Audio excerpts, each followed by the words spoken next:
What's going on? Welcome back to the Zero Excuses Podcast. Thanks for tuning in. My name is Kenyon, and you are listening to a special series that I'm bringing to you here all month, Brilliant on the Basics. And this week, what I'm going to be covering is relationships. Last week, we covered health and a variety of topics related to that. And this week, with Valentine's Day coming up, figure it's a good week to cover relationships and how to forge some meaningful connections in our lives, whether that's with a spouse, coworkers, or any type of relationship you are looking to forge in your life. I'm not going to pretend that I am some sort of relationship expert. However, I've learned some things. I've struggled with a few things. I've overcome a few things, and I'm continuing to work on a few things to this day with each and every relationship in my life. So today what I want to cover is how to embrace conflict. I think this is one of the most misunderstood parts of relationships, that conflict-free relationships are healthy. I think it's quite the opposite. We have a saying in the Navy, smooth seas don't make good sailors, and on the other side of conflict comes resolution and higher understanding. So I think that conflict can be healthy, and that oftentimes if we run from conflict, that problems are simply going to fester. Ignoring conflict will only sow the seeds of animosity, frustration, and it's just going to well up and build up, and it's going to erupt at the absolute most inopportune time. So it's best to run towards the gunfire, so to speak, and embrace conflict. So, look, we're all different, and if we all thought the same way, if we all live life the same way, I think life would be extremely boring. So it's best to simply look at conflict as a good thing. Conflict, like I said, brings further understanding. I think that on the other side of conflict, we can come up with some even more powerful solutions than if we were to go at things alone, and other people simply can see things that we don't see. So without any further ado, let's jump into a few ways that you can embrace conflict. Number one, for me, it's you have to be curious and listen. You have to seek to understand before being understood. I know that's a quote from someone. I've heard it before. I just can't put my finger on who said that. But what this is going to do for you, it's going to build trust. It's going to show the other person that you have a genuine interest in them.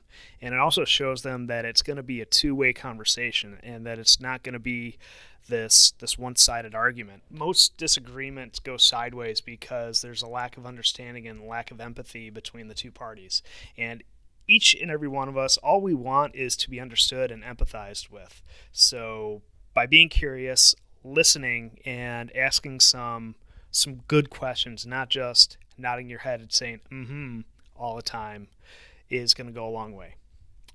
Number two, you have to be patient. Anything worthwhile takes time. And when there's conflict, it's not going to get resolved in 30 seconds or simply go away. These things take time to resolve properly. You're not going to simply explain your position to someone and they're going to accept it. Most people are going to resist it, and you're going to need to take the time to build understanding between one another. Yes, I know it can get frustrating, but we need to stay the course, be willing to compromise, and just go into it with the knowledge that the time that you're going to invest is going to be well invested. And that kind of goes along with my third point here. It's commit and put the ego aside.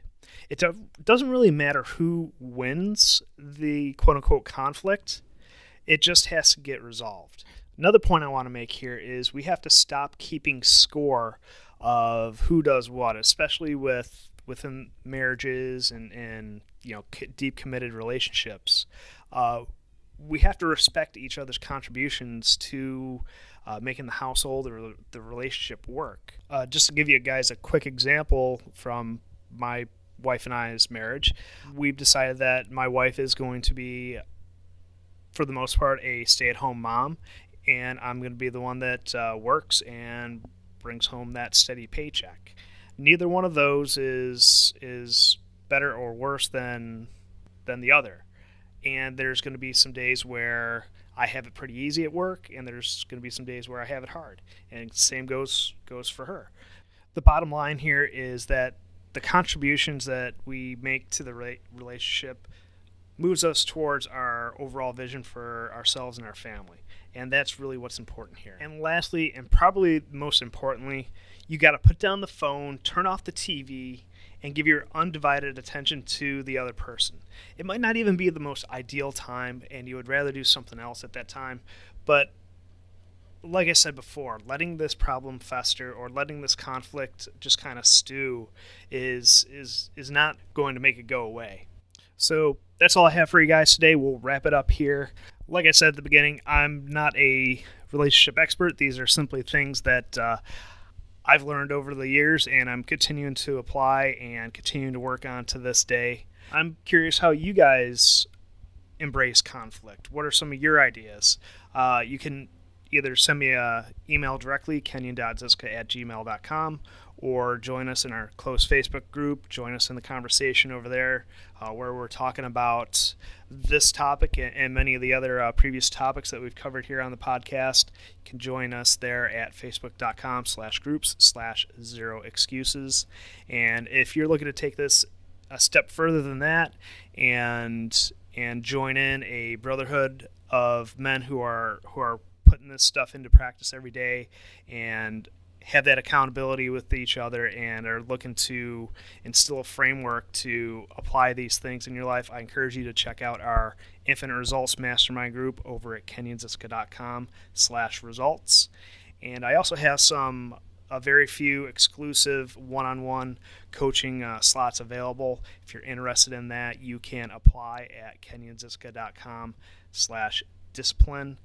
You can, like I said, you fill out a short survey and you'll have the opportunity to schedule a 1-hour consult with me to see if we're a good fit and also go over a few strategies that you can apply right now to build that discipline into your life. And the last thing before I sign off here, don't forget to subscribe, rate, and leave us a review over at iTunes. We've had some great reviews here recently, and I appreciate everyone's time to fill those out. Goes a long way and help get the message out on everything that we're talking about here. All right, guys. Thanks again. Talk with you again soon.